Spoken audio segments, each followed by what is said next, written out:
तो मैं आज आप लोग के लिए वीडियो लेकर आए सीटेट 2022। ये सोशल साइंस से रिलेटेड वीडियो, जैसे कि सोशल साइंस पेपर 2 में आते हैं सीटेट। ठीक है, ये 60 नंबर के होते हैं और अगर इसे आप अच्छे से पढ़ते हो तो इसमें आप अच्छा स्कोर कर सकते हैं। जैसे कि हिस्ट्री, सिविल, ज्योग्राफी होता है, ये 60 नंबर के होते हैं। अगर आप इसे डिटेल्स में पढ़ेंगे तो इसमें अच्छा स्कोर कर सकते हैं। मेरे चैनल में इसमें आपको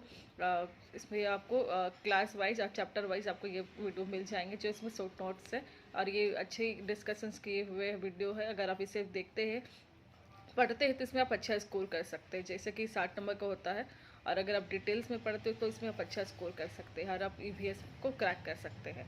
ठीक है, ये टॉप क्वेश्चंस भी हैं मेरे चैनल में, सीडीपी का, फिर आपका ईवीएस से रिलेटेड। तो अगर आप वीडियो नहीं देखे तो एक बार देख लीजिएगा। चैनल में नहीं है तो लाइक से सब्सक्राइब करेगा, बेल आइकन को हिट करेगा, जिससे जो भी मैं वीडियो डालूँ तो उसका आपको नोटिफिकेशन मिलते रहे। आज का सेशन है, ये सोशल साइंस का पेडागोगी है, 2005 2012 का है ये। ठीक है, तो इसमें हम लोग पढ़ेंगे आज 10 क्वेश्चन सॉल्व करेंगे। ये बहुत ही इंपॉर्टेंट है।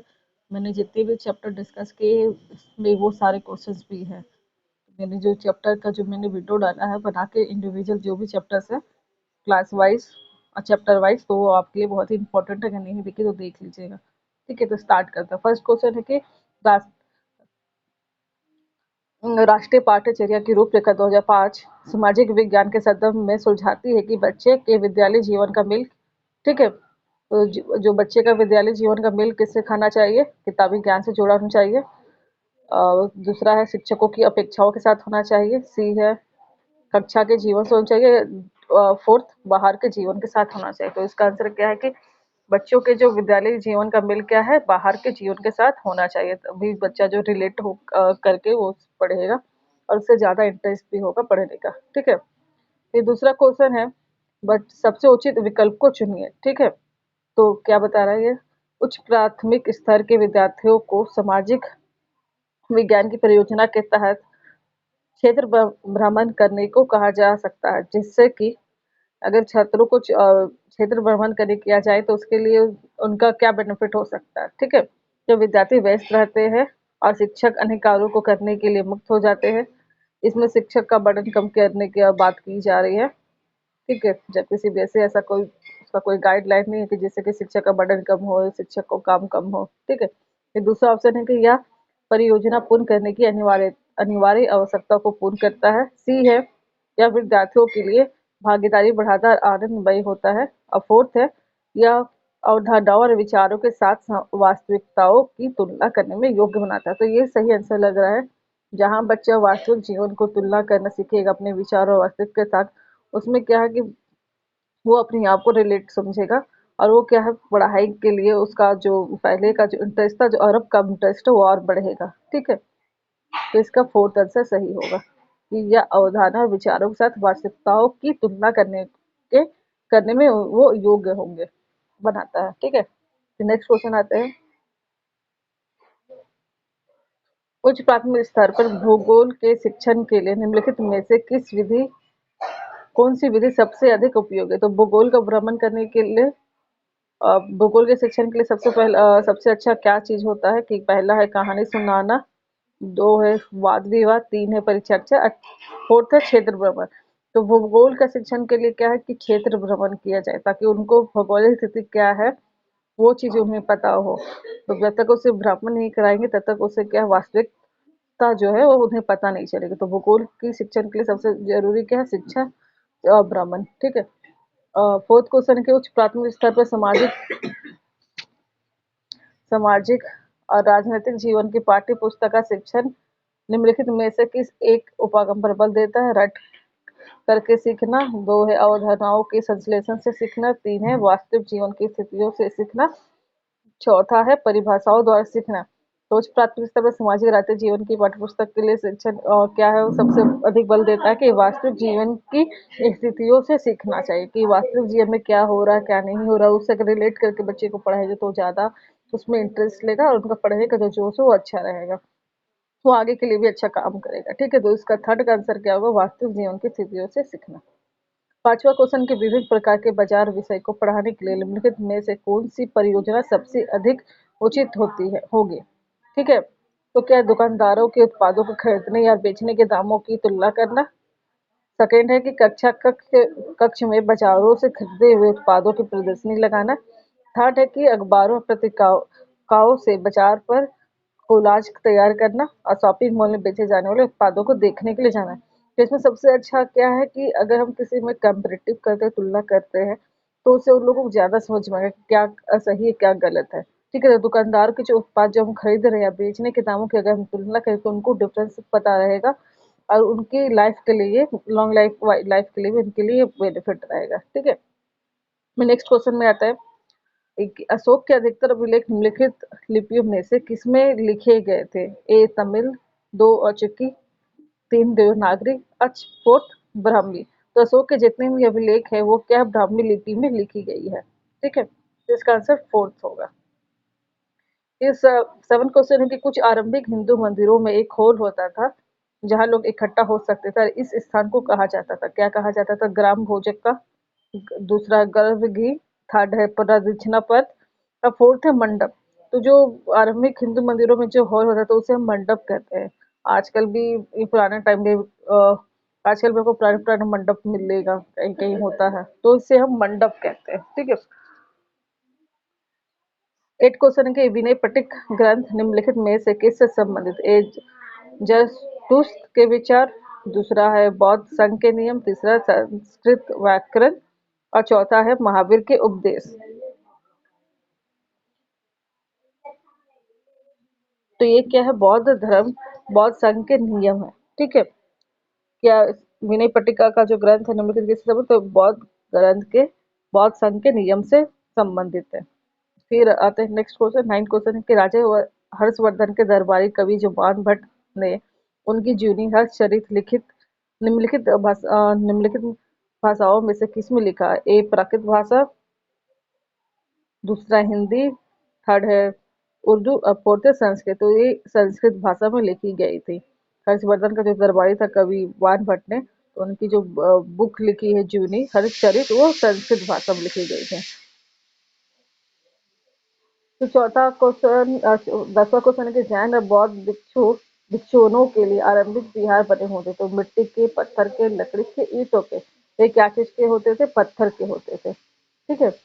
फिर 11 क्वेश्चन की कन्नौज पर लंबे समय तक त्रिपक्षीय संघर्ष किन तीन राजवंशों के बीच चला? त्रिपक्षीय संघर्ष किन तीन राजवंशों के बीच चला? कि गुर्जर प्रतिहार, राष्ट्रकूट या चौल, सेकेंड है पाल, राष्ट्रकूट और गुर्जर प्रतिहार, फिर थर्ड है गुर्जर प्रतिहार, पाल और चोल, फोर्थ है राष्ट्रकूट, चोल, पाल। तो ये तीन शासकों के बीच चले थे। ये सेकेंड ऑप्शन होगा कि पाल, राष्ट्रकूट और गुर्जर प्रतिहार। मेरे जो चैप्टर है इसमें ये सारा चीज आपको मिलेगा। ठीक है। तो उसमें सब कुछ आपको अच्छा से कराया गया है वीडियो में, चैप्टर वाइज। तो अच्छे से आपको ये चीज समझ में आएगा, तो अच्छे से पढ़िएगा। फिर 12 नंबर है कि सूफी मत के अनुसार खानखाओं से अभिप्राय क्या था? तो वे स्थान जहाँ सूफी मत बैठकों का आयोजन करते थे, एक विशेष प्रकार का गाना या नाम का गुणगान करना या नीति कथाओं पर चर्चा। तो सूफी संत मत के अनुसार जो खानगाहों से अभिप्राय था, वे स्थान जहाँ सूफी मत जो है वो बैठकों का आयोजन करते थे। ठीक है। फिर 42 क्वेश्चन है,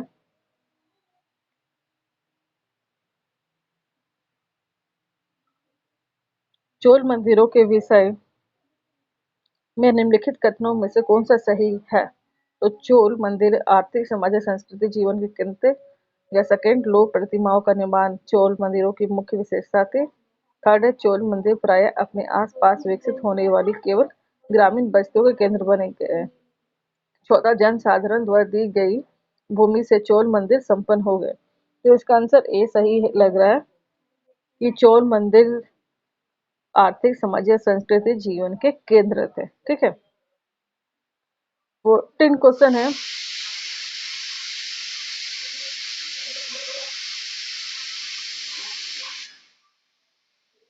दिल्ली सल्तनत के सुल्तानों के लिए लिखी गई तवारीख के विषय में निम्नलिखित कथनों में से कौन सा सही है?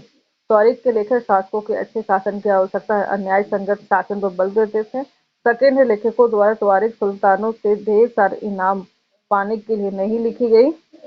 थर्ड है कि ये दिल्ली सल्तनत की प्रशासनिक भाषा उर्दू में लिखी गई। चौथा है कि त्वारिक उन लोगों द्वारा लिखे गए जो शायद नगरों में रहे हैं। तो इसका आंसर ए सही होगा कि त्वारिक के लेखक शासकों को अच्छे शासन की आवश्यकता न्याय संगत शासन पर बल देते थे। ठीक है, दिल्ली सुल्तान की सल्तनत में लिखी गई क्या है? त्वारिक के लेखक शासकों के अच्छे शासन की आवश्यकता न्याय संगत शासन पर बल देते थे। फिर 15 क्वेश्चन की 19वीं सदी में निम्नलिखित में से किसने कुरान शरीफ की आयतों का हवाला देकर महिलाओं की शिक्षा के लिए तर्क दिया था? देखिए, मुमताज अली है, रुकैया सुखावत, सखावत हुसैन, सैयद अहमद खां या फिर जवाहिरुल बन्नी। इसका आंसर क्या है? मुमताज अली है, जिन्होंने महिलाओं की शिक्षा के लिए तर्क दिया था। 14 क्वेश्चन है, कक्षा कक्ष में विद्यालयों विद्यार्थियों को खुली पुस्तक अभ्यास करवाने के उचित कारण को चुनिए। तो बिना तैयारी के विद्यार्थियों का मूल्यांकन करना, पाठ्य पुस्तक के प्रयोग को प्रोत्साहित करना, साढ़े पाठ को विस्तृत रूप से याद कराना या पाठ को किसी विशिष्ट प्रश्नों के संदर्भ में पढ़ना। तो इसका आंसर होगा कि पाठ को विशिष्ट प्रश्नों के संदर्भ में पढ़ाना। ठीक है, तैयारी के लिए, मूल्यांकन के लिए या फिर याद करने या फिर प्रयोग को प्रदर्शित नहीं करना, उसका फोर्थ आंसर होगा पाठ को विशिष्ट प्रश्नों के संदर्भ में पढ़ाना। ठीक है, फिर 17 क्वेश्चन के सामाजिक विज्ञान के विषय के अध्ययन का महत्व इसलिए है क्योंकि बच्चे इससे लोकतंत्र के बारे में विस्तार से सीख सकते हैं, समाज और उसके पर्यावरण को समझ सकते हैं, साढ़े की घटनाओं का मूल्यांकन कर सकते हैं, फोर्थ की प्रकृति संसाधनों को संरक्षित कर सकते हैं। तो इसका क्या है कि सेकेंड ऑप्शन होगा कि सामाजिक विज्ञान के विषयों के अध्ययन का महत्व क्या है कि समाज और उसके पर्यावरण को समझना। बच्चे समाज और उसके जो आसपास के पर्यावरण है उसे समझे। लास्ट क्वेश्चन है, सामाजिक विज्ञान के शिक्षण में चित्र कथा पाठ पट के प्रयोग के लिए सबसे महत्वपूर्ण कारण क्या है? एक पक्षीय सूचना प्रदान करना, सेकेंड है दिए गए वृत्तांत पर चर्चा को प्रोत्साहित करना, थर्ड है घटनाओं का वर्णन करना, फोर्थ है पाठ्य पुस्तकों को आकर्षक बनाना।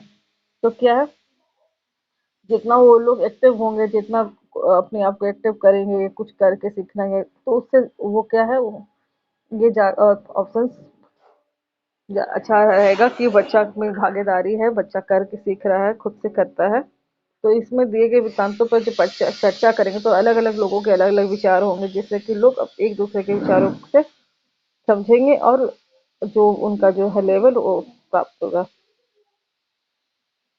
ठीक है, तो ये आंसर सही है कि समाज विज्ञान के चित्र और पट के जो प्रयोग जो होते हैं उसको दिए गए वृत्तांतों पर चर्चा करने से क्या है, अपने आप को एक्टिव, अपने आप को कोरिलेटिव करेंगे और उनसे वो ज़्यादा सीख पाएंगे। तो ये था आज का वीडियो। अगर ये वीडियो अच्छा लगे तो लाइक से सब्सक्राइब करिएगा, जिससे कि जो भी मैं वीडियो डालूँ तो उसका आपको नोटिफिकेशन मिलते रहे। और आज के लिए इतना ही, थैंक यू।